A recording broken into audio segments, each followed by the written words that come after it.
Listen to part of a talk in a botany class. Okay, so we've talked about some different types of root systems of plants, and I've shown you some pretty cool slides. But now I want to talk about the extent of the root system, the overall size of the root system, the depth. I want to tell you about one particular experiment. I think you're going to find this pretty amazing. Okay, so there was this scientist. This very meticulous scientist decided that the best place to see a whole root system, to actually see how big the entire system got, the best place would be to grow it where? Water? In water. So he took rye plants, it was rye plants, and he started growing them in water. Now, you've all heard of growing stuff in water before, right? It's done commercially, right? Like to grow vegetables and flowers? Right. They grow all kinds of commercial crops in water. So, if you're growing things in water, you can add the fertilizer. What do you need to do to that water besides put fertilizer in it? Anyone ever actually tried to grow plants in water? You must bubble gas through it. You must bubble gas through it. So, gas, you have to bubble through. Think about the soil we talked about last week, about growing plants in soil. Think about some of you who have killed your favorite houseplants because you love them too much. If you overwater, why do your favorite houseplants die? Oh, no oxygen. Not enough oxygen for the roots, which do what 24 hours a day in all seasons? Respiration? Respiration. They breathe. So if you just stick rye plants in water, it doesn't make a difference how much fertilizer you add. You also need to bubble gas through the water. So they have access to that oxygen. If they don't have that, they're in big trouble.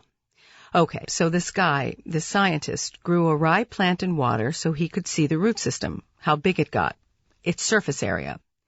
I read about this, and the book said 1,000 kilometers of roots. I kept thinking, this has to be a mistake. It just doesn't make any sense to me that could be right, but that's what all the books have, and no one's ever corrected it. So let me explain to you about this rye plant.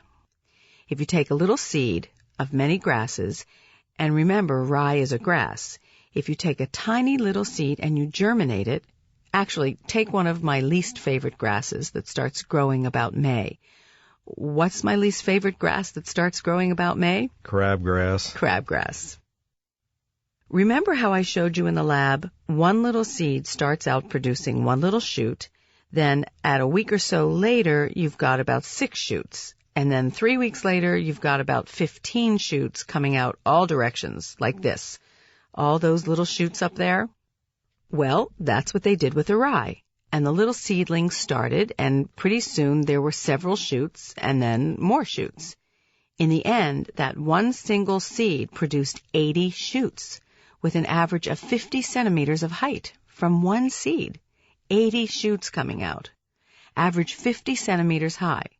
When they looked at the shoot versus the root surface, they found that the shoot surface, with all of its leaves, had a total surface area of about 5 square meters. Now, here's the biggie. When they looked at the root surface area, you would expect that the root and the shoot would be in balance, right? So they should be pretty close in terms of surface area, right? What's that? Did somebody say no? Well, you're absolutely correct.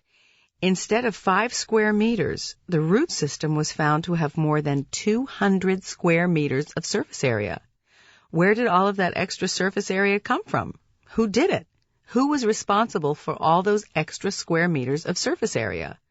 What did roots do to increase their surface area? Root hairs. Root hairs, that's exactly it. So those root hairs were responsible for an incredible chunk of surface area.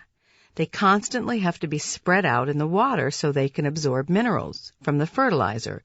And of course, they need oxygen access as well.